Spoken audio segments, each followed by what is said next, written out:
రాత్రిపూట ఆకాశంలో లెక్కలేనన్ని నక్షత్రాలు కనిపిస్తాయి. ఆ నక్షత్రాల మధ్య ఎర్రగా మెరిసే ఒక గ్రహం కూడా కనిపిస్తుంది. అదే మార్స్, అంటే అంగారక గ్రహం. చాలా కాలం పాటు మనుషులు ఆ గ్రహాన్ని భూమి మీద నుంచే చూస్తూ ఉండిపోయారు.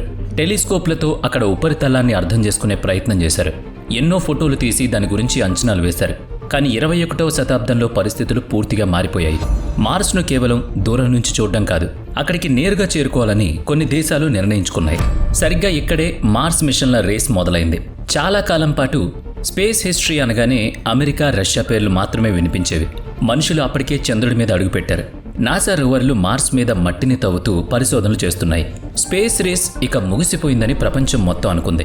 కానీ అదే టైంలో ఎలాంటి హడావిడి చేయకుండా సైలెంట్గా పని చేసుకుపోతున్న ఒక దేశం ఉంది. అదే చైనా.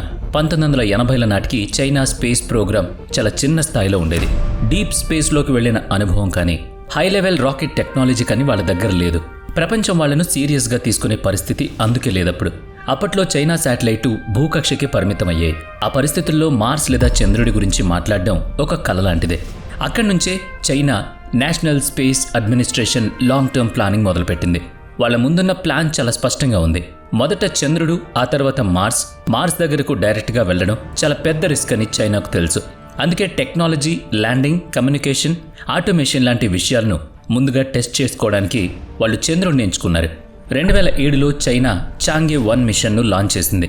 ఇది వాళ్ళ మొదటి మూన్ మిషన్. ఆ తర్వాత ఒకదాని వెనుక ఒకటి చాంగే 2, చాంగే 3 మిషన్లు కూడా వచ్చాయి.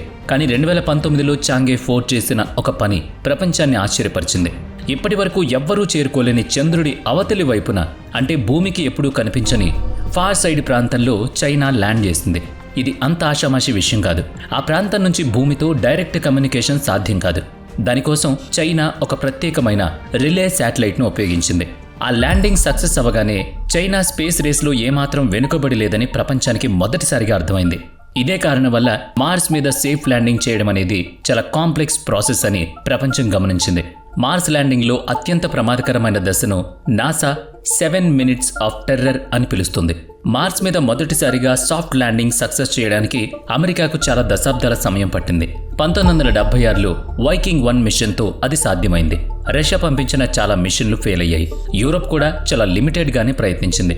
కానీ చైనా మరోసారి తనకంటూ ఒక ప్రత్యేకమైన దారిని ఎంచుకుంది. 2020లో ప్రపంచమంతా కోవిడ్-19 మహమ్మారితో పోరాడుతున్న సమయంలో చైనా సైలెంట్గా తన మొదటి మార్స్ మిషన్ను లాంచ్ చేసింది. దాని పేరు తియాన్వెన్-1.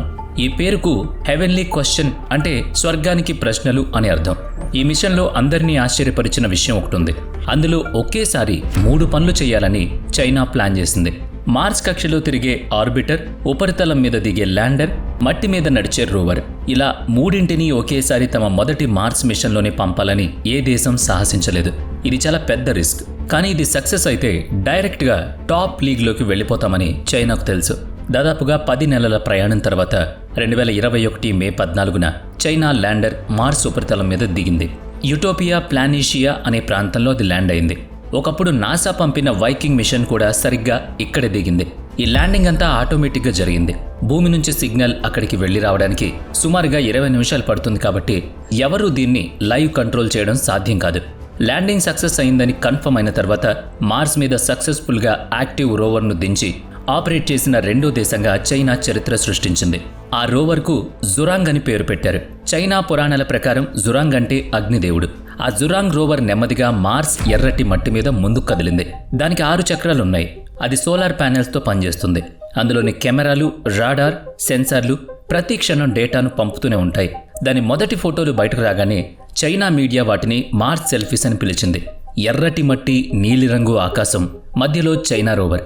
ఇది కేవలం ఒక సైంటిఫిక్ అచీవ్మెంట్ మాత్రమే కాదు, మేమిప్పుడు మార్స్ మీద ఉన్నామని చైనా చేసిన ఒక పెద్ద ప్రకటన. ఇక మార్స్ ఉపరితలాన్ని అర్థం చేసుకోవడమే జురాంగ్ ముందున్న ప్రధాన లక్ష్యంగా మారింది. అక్కడ మట్టి ఎలా ఉంది, గాలిలో ఏముంది, ఉష్ణోగ్రతలు ఎలా మారుతున్నాయి, వీటన్నిటితో పాటు ఒకప్పుడు అక్కడ నీళ్లు ఉండేవా అని తెలుసుకోవడం చాలా ముఖ్యం. జురాంగ్లో అనేక సైంటిఫిక్ పరికరాలున్నాయి.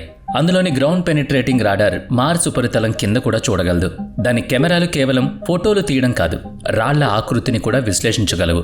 జురాంగ్ తన పనిని ఒక పూర్తిగా ఎండిపోయినట్లుగా కనిపించే ప్రాంతంలో మొదలుపెట్టింది. కానీ కొద్ది వారాల్లోనే ఆ డేటా మొత్తం కథను మార్చేసింది. నీరున్నప్పుడు మాత్రమే ఏర్పడే కొన్ని ఖనిజాల ఆనవాళ్లు జురాంగ్ మార్స్ మట్టిలో గుర్తించింది. అక్కడ మట్టి దిబ్బల ఆకృతులు భూమి మీద ఎండిపోయిన నదుల్లాగే ఉన్నాయని, అంటే పాత కాలంలో అక్కడ నీరు ప్రవహించుండొచ్చని సైంటిస్టులు అంచనా వేశారు. కానీ యుటోపియా ప్లానిషియా లాంటి ఒక చదునైన ప్రాంతంలో నేలకి అంత దగ్గరగా ఉండి జురాంగ్ ఆ ఆధారాలను వెతకడమే దాని ప్రత్యేకత. నాసా రోవర్లు కూడా గతంలో నీటి ఆనవాళ్లను చూపించాయి. కానీ జురాంగ్ అందించిన రాడార్ డేటా దాని అత్యంత ముఖ్యమైన పాత్ర పోషించాయి. ఈ రాడార్ మార్పు ఉపరితలం కింద ఉన్న కొన్ని మీటర్ల లోతు వరకు స్కాన్ చేసింది. గడ్డకట్టిన మంచు లాంటి పొరలు అక్కడ ఉండొచ్చని ఆ రాడార్ డేటా స్పష్టంగా చూపించింది. ఇక జురాంగ్ రోవర్ కేవలం 90 రోజులు మాత్రమే పనిచేసేలా డిజైన్ చేశారు. కానీ అది అక్కడితో ఆగిపోలేదు. రోజులు గడిచాయి, నెలలు మారాయి. అయినా జురాంగ్ డేటా పంపుతూనే ఉంది. అది మార్స్ మీద 1 సంవత్సరానికి పైగా యాక్టివ్గా ఉంది. దాదాపు 2 కిలోమీటర్ల మేర ప్రయాణించి వేలాది ఫోటోలను పంపించింది. చైనాకు ఇది చాలా పెద్ద విజయం. వాళ్ళ రోవర్ టెక్నాలజీ ఎక్కువ కాలం పాటు నిలబడగలదని ఇది నిరూపించింది. జురాంగ్ మార్స్ వాతావరణాన్ని చాలా దగ్గరగా రికార్డ్ చేసింది. అక్కడ పగలు రాత్రి ఉష్ణోగ్రతల్లో చాలా వేగంగా మార్పులు వస్తాయని గమనించింది. పగటిపూట ఉష్ణోగ్రత 0 డిగ్రీల వరకు ఉంటే రాత్రిపూట అది -80 డిగ్రీల సెల్సియస్కు పడిపోతుందని గుర్తించింది. అక్కడ గాలి వేగాన్ని కొలిచింది. దుమ్ము కణాలను రికార్డ్ చేసింది. చిన్నపాటి ఇసుక తుఫాన్లు అకస్మాత్తుగా ఎలా వస్తాయో అది గమనించింది. మార్స్ మీద ఉండే సోలార్ ప్యానెల్స్ ఇలాంటి ఇసుక తుఫాన్ల వల్లే ఎక్కువగా దెబ్బతింటాయి. అందుకే ఈ సమాచారం చాలా కీలకం. ఇక తియాన్వెన్-1 మిషన్ దాదాపుగా పూర్తిగా ఎవరి మీద ఆధారపడకుండా పనిచేసింది. ఈ మిషన్ కోసం చైనా కేవలం తమ సొంత డీప్ స్పేస్ కమ్యూనికేషన్ నెట్వర్క్ను మాత్రమే ఉపయోగించుకుంది. మార్స్కు భూమికి మధ్య దాదాపుగా 22 కోట్ల కిలోమీటర్ల దూరం ఉంది. అయినా సరే సిగ్నల్స్ ఎక్కడా కట్ అవ్వలేదు. డేటా కంటిన్యూస్గా వస్తూనే ఉంది. ఇది కేవలం వాళ్ళ హార్డ్వేర్ గొప్పతనం మాత్రమే కాదు, వాళ్ళ సాఫ్ట్వేర్ ఆటోమేషన్ కూడా అంతే బలంగా ఉన్నాయని ఇది రుజువు చేసింది. ఇక నెమ్మదిగా జురాంగ్ ప్యానెల్స్ మీద దుమ్ము పేరుకుపోయి అది సైలెంట్ అయిపోయింది. కానీ చైనా మిషన్ అక్కడితో ఆగిపోలేదు. అక్కడి నుంచే అసలు కథ మొదలైంది. మార్స్ వాతావరణం ఎలా ఉందో అర్థమైంది. మరి అక్కడి నుంచి ఏదైనా భూమికి తీసుకురాగలమా అన్నది ఇప్పుడు చైనా ముందున్న ప్రశ్న. దీనికోసం చైనా పెట్టుకున్న తర్వాతి పెద్ద లక్ష్యం తియాన్వెన్-3. మార్స్ మీద ఉన్న మట్టి, రాతి నమూనాలను భూమి మీదకు తీసుకురావడమే ఈ మిషన్ ఉద్దేశం. మార్స్ మీద ల్యాండ్ అవ్వడం కంటే ఇది చాలా కష్టమైన పని. ముందుగా ల్యాండర్ సేఫ్గా దిగాలి. ఆ తర్వాత మట్టిని కలెక్ట్ చేయాలి. అప్పుడు ఒక చిన్న రాకెట్ ఆ శాంపిల్ను తీసుకుని మార్స్ ఉపరితలం నుంచి పైకి లేవాలి, లేదా మార్స్ కక్షలోకి తీసుకువెళ్ళాలి. అక్కడ తిరుగుతున్న ఆర్బిటర్ ఆ శాంపిల్స్ను పట్టుకుని భూమి వైపు తిరిగి ప్రయాణం అవ్వాలి. స్పేస్ హిస్టరీలో ఇప్పటివరకు ఇలా ఎప్పుడూ జరగలేదు. నాసా అలాగే యూరోప్కు చెందిన స్పేస్ ఏజెన్సీస్ ఈఎస్ఏ కలిసి చేస్తున్న ఇలాంటి మిషన్ కూడా చాలాసార్లు ఆలస్యమైంది. ప్రస్తుతం ప్రణాళిక ప్రకారం చైనా తమ తియాన్వెన్-3 మిషన్ను 2028 నాటికి లాంచ్ చేయాలని టార్గెట్ చేసుకుంది. ఈ మిషన్ సక్సెస్ అయితే మొదటిసారిగా మార్స్ మీద అసలైన మట్టి నేరుగా భూమి మీద ల్యాబ్లకు చేరుతుంది. ఇది కేవలం ఒక సైంటిఫిక్ అచీవ్మెంట్ కాదు, తాము మార్స్ను లాంగ్ టర్మ్ వ్యూలో చూస్తున్నామని చైనా ఇస్తున్న ఒక డైరెక్ట్ స్టేట్మెంట్. మార్స్ మీద శాశ్వతంగా మనుషులు ఉండే అవకాశం ఉందని చైనా సైంటిస్టులు ఇప్పుడు ఓపెన్గా చెప్పే సమయం వచ్చింది. ఈ ప్లాన్ను మార్స్ బేస్ లేదా మార్స్ రీసెర్చ్ స్టేషన్ అని పిలుస్తారు. మార్స్ మీద వాతావరణం ఎలా ఉంటుందో అచ్చం అలాగే భూమి మీద ఎడారుల్లో చైనా టెస్ట్ బేస్లను నిర్మించింది. తక్కువ ఆక్సిజన్, భిన్నమైన గ్రావిటీ, విపరీతమైన ఉష్ణోగ్రతల్లో ఎలా పనిచేయాలో సైంటిస్టులు ఇక్కడ నేర్చుకున్నారు. నీటిని రీసైకిల్ చేయడం, మొక్కలు పెంచడం, లిమిటెడ్ ఎనర్జీతో బ్రతకడం లాంటి ప్రయోగాలు జరిగాయి. మార్స్ మీద నేరుగా జీవించడం అనేది ఇంకా చాలా దూరంలో ఉంది. కానీ చైనా ఆ దూరాన్ని మెల్లగా తగ్గిస్తోంది. మార్స్ మీద పెరుగుతున్న ఈ యాక్టివిటీస్ ప్రపంచాన్ని ఆలోచనలో పడేశాయి. ఔటర్ స్పేస్ ట్రీటీ ప్రకారం ఏ దేశం కూడా ఇతర గ్రహాల మీద యాజమాన్య హక్కులను క్లెయిమ్ చేసుకోకూడదు. కానీ అక్కడ వనరుల వాడుక విషయంలో మాత్రం చట్టపరమైన క్లారిటీ ఇంకా లేదు. ఒకవేళ ఏదైనా దేశం మార్స్ మీద ముందుగా నీటిని బయటకు తీసి ముందుగా బేస్ నిర్మించి కమ్యూనికేషన్ నెట్వర్క్ ఏర్పాటు చేస్తే ఆ తర్వాత మిగతా దేశాలు అక్కడికి వెళ్లడం చాలా కష్టమవుతుంది. అందుకే అమెరికా, యూరప్ దేశాలు చైనా వేస్తున్న ప్రతి అడుగును నిశితంగా గమనిస్తున్నాయి. ఇది ఒక కొత్త రకమైన పోటీ. ఈ మిషన్లలో సైన్స్ ఒక పెద్ద భాగం అనడంలో ఎలాంటి సందేహం లేదు. కానీ స్పేస్లో ఒక దేశం చూపించే ఉనికి వాళ్ళ జాతీయ ప్రతిష్టకు సంబంధించిన విషయం అన్నది కూడా అంతే నిజం.